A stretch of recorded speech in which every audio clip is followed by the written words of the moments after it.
for being here today. Chief Kirk and I want to thank you all for coming out and being here present here at this press conference. As you have probably already heard, a police officer with the St. Cloud Police Department was arrested yesterday by our department. The Osceola County Sheriff's Office conducted the investigation. I'm going to talk to you a little bit about the investigation.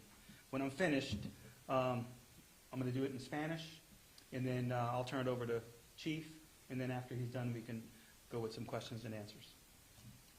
The Sheriff's Office investigation began when a woman reported suspicious charges on her deceased spouse's credit card, which began on April 4th, 2023, the day after he passed away. The credit card charges occurred outside St. Cloud Police Department's limits, so the report was forwarded to our agency. During investigation, it was discovered that several unauthorized charges from a deceased person, which included 7 different transactions for gas, mobile food, Wendy's, and a charge at a hotel room. They were approximately $450. 2 additional charges were attempted after the credit card was canceled. Another one was for fuel, and the other one was to get the eyelash extensions. As the investigation unfolded, we were able to determine the suspect's vehicle was a newer model white Jeep Grand Cherokee with distinct marks and rims and dark tint. We also discovered at each location the crimes were occurred, the vehicle was driven by a Hispanic female, which you guys see here in the picture. Further investigation revealed that one of the officers on scene of the initial St. Cloud Police Department during that death investigation was Diane Ferreira, 25 years old. She had a personally owned vehicle that matched the exact description of the vehicle that was seen on video when some of the transactions were being conducted. All incidents occurred during the day, on the days off where she wasn't working, and the incidents were in Osceola County's jurisdiction, and some of them were also near her residence. During a recorded interview with detectives, Ferreira admitted to taking photographs of the deceased subject's credit cards while she was on scene during the death investigation. Additionally, she admitted to loading the credit cards into various mobile applications on her cellular phone and then using them for personal expenses. Based on the above investigation, probable cause existed to arrest Diane Ferreira for the following violations of Florida state statutes. 2 are felonies and 1's a misdemeanor. Criminal use of personal identification information of a deceased, fraudulent use of credit card over $200, theft by retaining possession of a credit card. And I also want to take this time to thank St. Cloud Police Chief Gorky and all his employees, everyone involved in this. They're very cooperative. When we brought this to their attention, immediately, everyone sprang into action to make sure that the correct course of action was taken. In this case, there was an arrest effected, which is the way it's supposed to go. As a member of law enforcement, it just makes me sick and nauseous whenever we have to do something like this. But you know what? We treat them like no other person. Okay? Everyone is held accountable for their actions. I just want people to know that it's not every law enforcement officer that condones themselves in this way. It's a small percentage, and they do get brought to light, and we do discover who these people are. We take action, and we arrest them because they are a direct reflection of what our integrity and what we stand for as chiefs and sheriffs and law enforcement leaders. So I want to thank all the members of law enforcement who worked on this case. Like all cases, they did an outstanding job in gathering the facts and evidence. Hopefully she'll be held accountable for everything she did. And I'm going to say a little bit in Spanish about this, and then I'm going to turn it over to the chief. Básicamente esta investigación empezó, where's my Spanish? Okay. Básicamente esto empezó abril 4, cuando una persona había llamado que su esposo había fallecido y la tarjeta de crédito la estaban utilizando. Ella llamó a los oficiales y empezamos una investigación.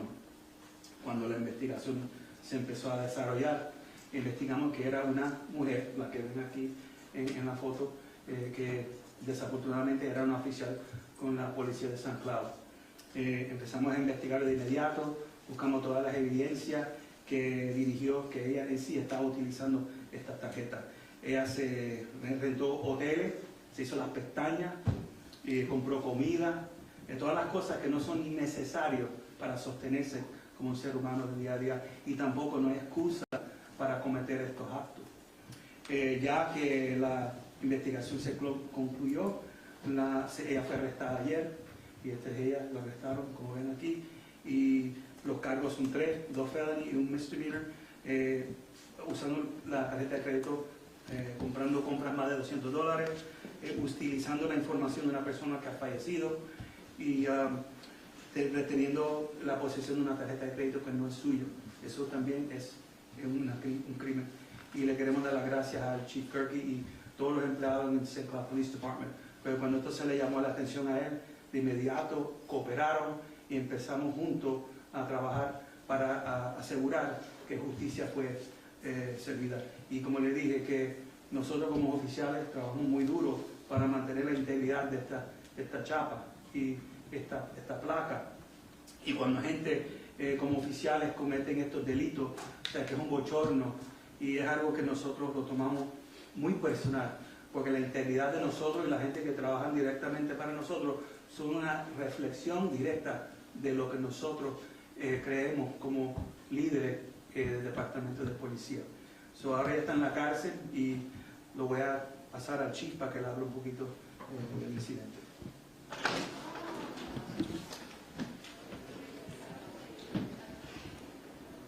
You ready? You good? You want to jump in? He's coming. I apologize. Okay.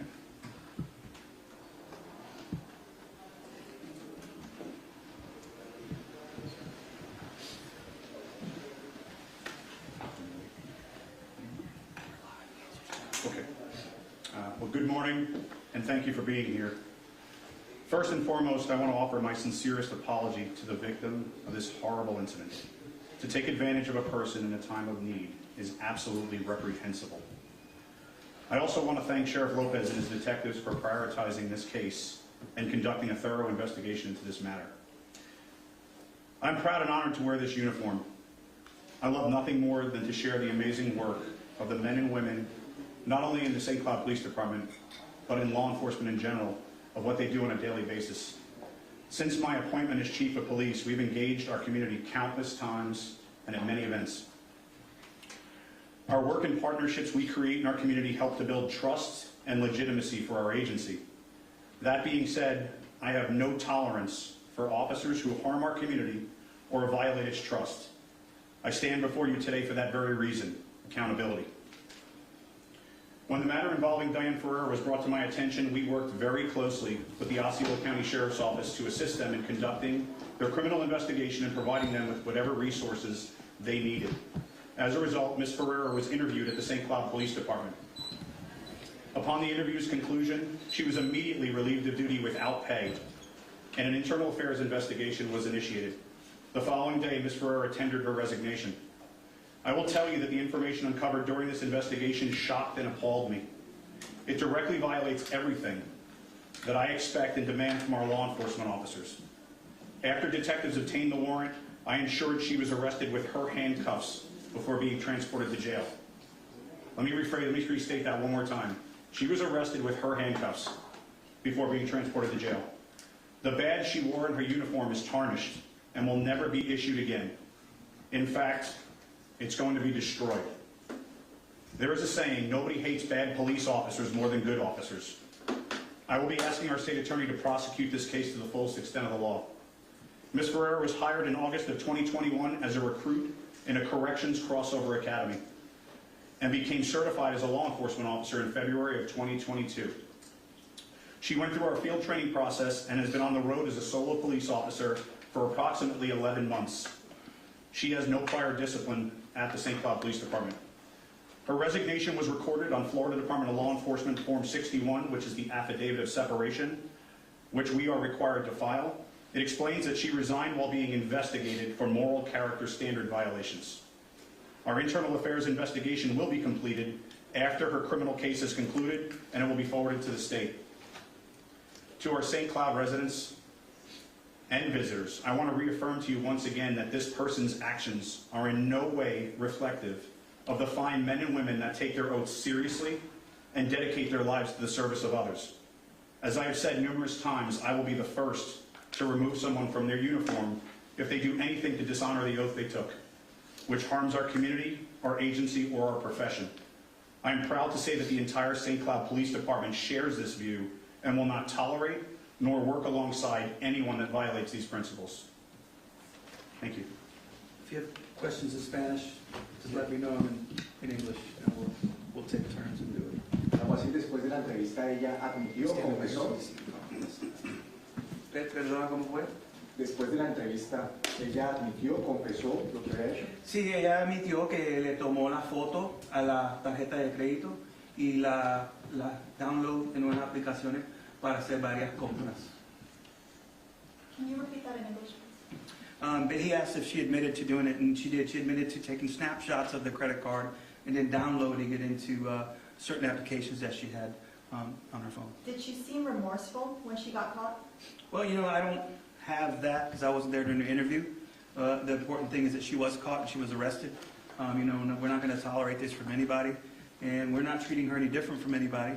However, as law enforcement, a sheriff and a chief, it's just hurtful because, you know, we got those X's on us from things that happen all over the nation that makes us look bad. And then when something like this happens, you know, we're going to make sure that this is an isolated incident, and we're going to hold anyone accountable that works here in Osceola County for their actions and prosecute them to the full extent of the law whenever these kind of things happen here. Going back to the investigation, April 4th was when the deceased family member noticed that some type of activity was going on with her is it a female or a male, the deceased person? It was a male who was deceased, and the day after, these transactions were noted on his credit card. So, you know, obviously they shouldn't be happening, and she reported to law enforcement immediately. How long did the investigation take? Today's April 4th. A little over a month. Yeah. Yeah, because, you know, we got to wait for videos and subpoena for things. And, you know, and in a case like this, you definitely want to make sure that you take your time and do it right. But, you know, like the chief said, immediately she was relieved of her duty. And we do believe right now that this is an isolated incident. According to the transactions that were done, there's no more transactions on this card. So isolated incident, and it's still going to be an open investigation in case anything else does come that suspiciously could have been led to any activities that she conducted while she was working. Are you aware of any financial issues she had before this? No, there's no excuse. I mean, if you're going to go get your nails and your eyelashes and you're ordering food from Wendy's, I mean, I don't think that your eyelashes justify a need in the financial situation. Okay? Did she provide any kind of explanation or anything like that? No, she just admitted that she did it, and pretty much that's the end of it. And she had, did she have a prior incident prior to joining St. Cloud Police Department, or no? I'm not aware of anything. She came over to us from corrections, so from what I understand, there was nothing there, and she had no discipline while she was at St. Cloud. So this would be considered her first, I guess, criminal activity on record? Yes, I believe so, yes. You think there's any other victims out there that she may have done this to? That's a great question. We talked about that before. He's looking into that on his end, and of course, we'll be here if anything happens in our jurisdiction. But as of right now, according to what we have, it's one isolated incident. But like I said, it's still open. If anything else arises from this, we're going to take the same course of action 100%. and make sure that she is arrested and prosecuted to the full extent of the law. Was the sheriff's office called in on the investigation because the charges happened in your jurisdiction? Or Yes. When things happen in our jurisdiction, we investigate it. Same with them. And it was reported there. They turned it over to us. And like I said, immediately as soon as it was brought to the attention that it was a law enforcement officer, our command staff met with him. He was ready to put the cuffs on her himself.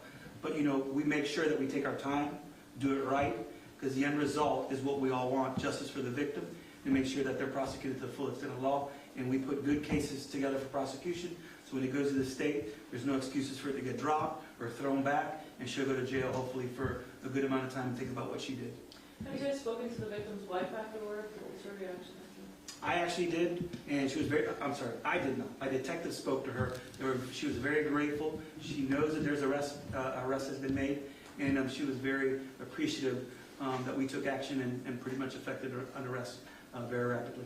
And I left her a message last night on her voicemail, and I have not heard back from her yet. But I did reach out to her last night. It was a dead person's call. Can you guys give us any more information on that? You know, people die every day. It was just a deceased call on scene. It was nothing suspicious. You know, and we respond as law enforcement with the firefighters, and she happened to be the one that responded that day. And you know, she actually admitted to, you know, we ask for the ID sometimes of the deceased person to make sure we have everything right in our system. And you know, maybe it was at that point where she took the opportunity to take the photographs of the credit card. Do I think this is our first time doing this? Probably not. You know, because you got to be a pretty cold-hearted person go to someone's house where her husband or her loved one has just passed away and go in there and start taking snapshots of the credit card. That's pretty cold, you know, pretty ruthless. So hopefully she will get her just reward, and she'll be prosecuted to the full extent of the law. I mean, I would hate for anyone to come in there when I'm in a time of need or crisis, or anybody. I think it's horrible. You really feel you're taken advantage of, especially when it's law enforcement. Who else do you go to? You know, you can't call anybody else to come to help you when you need help. So this is a great case, and it's a great example for anybody working in law enforcement all across this nation, and especially here in Osceola County, in St. Cloud and Kissimmee, that we're going to get you, we're going to arrest you, and we're going to book you into jail and stick you in there where you belong. ¿Algo así? ¿Su oficina considera alguna compensación a la víctima? No, eso es tarjeta de crédito, los seguros, ellos hacen lo que sea. La satisfacción y la recompensa de la víctima es que arrestamos a esta charlatana, que ahora está en la cárcel por desgraciar al uniforme.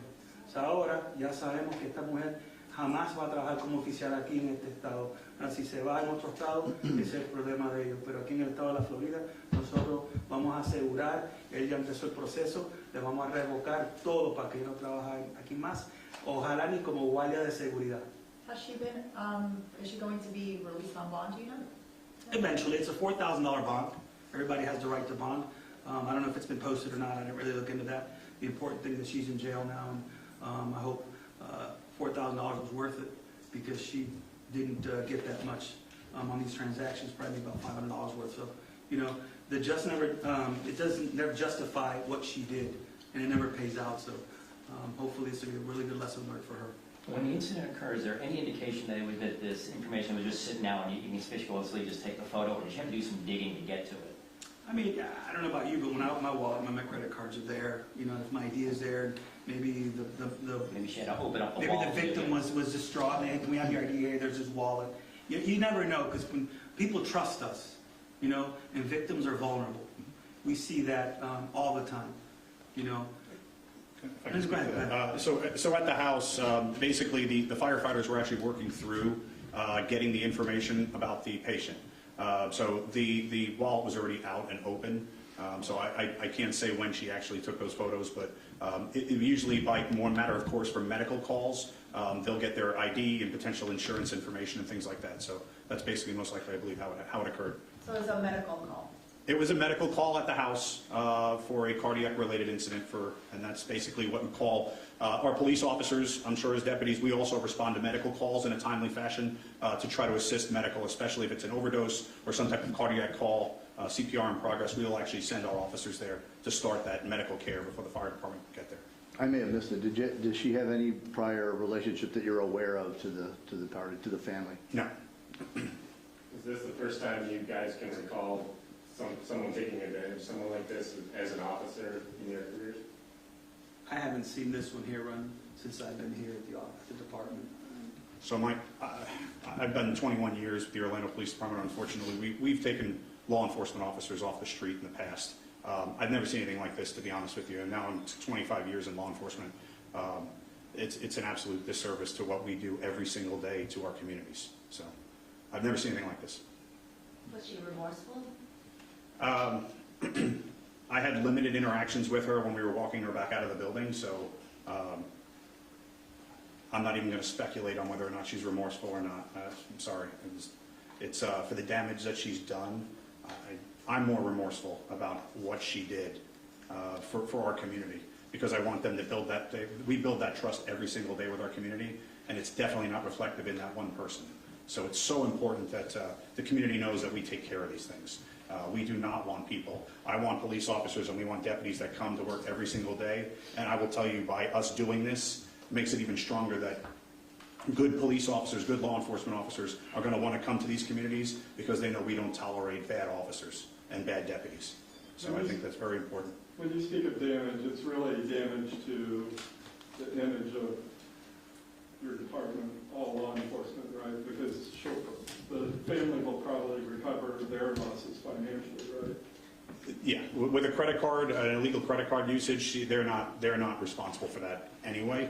But yes, I'm talking about the image and the damage to law enforcement, because we're much better than that. Every single day, our police officers and our deputies go out in uniform and serve our public. They serve a greater cause and constantly serve. And then Every once in a while, you pray it's never in your organization, but every once in a while, you'll have someone that will do something that will call into question the very credibility of what we do every single day.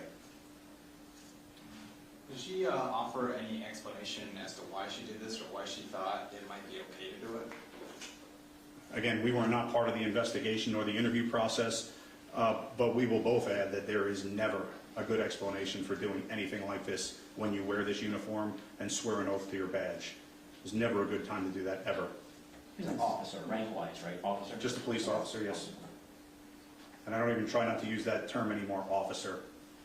She doesn't deserve it. Everyone's good? Yeah, thank you. Thank you, everyone. Thank you. Thank you. Thank you.